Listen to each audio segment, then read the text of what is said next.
Copy फारे कलम धके तोड़ दे। अरे ऐसन काहे?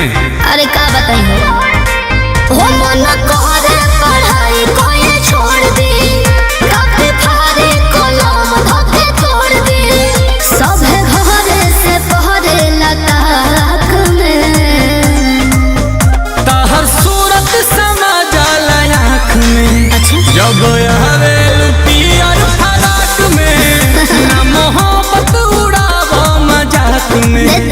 जान ले बुका पियर फराक में हमरा ही तोहरे फिराक में। अच्छा जब हवे पियर फराक में दिमाग तो ठीक नहीं है।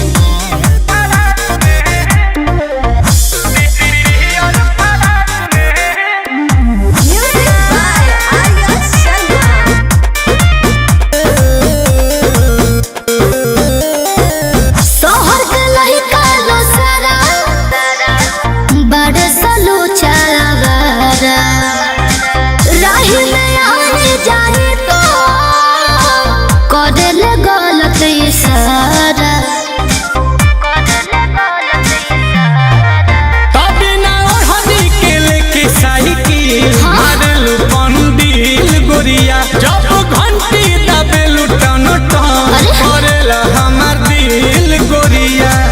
ए हो बाबू आगे दबल होला राख में कि तहर सूरत समा जाला आँख में।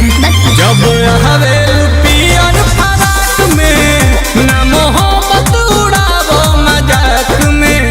जान ले बुका पियर फराक में हम तो रहिला तोहरे फिराक में। जब हवे पियर फराक में। हाँ तो ना तारा का दिक्कत होता है।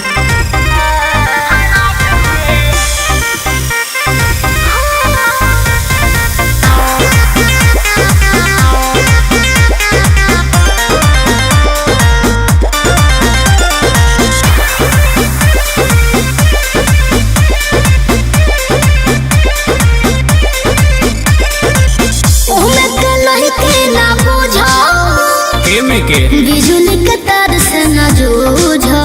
अरे बाबा लग जाए दिल में पछा असुरी सारा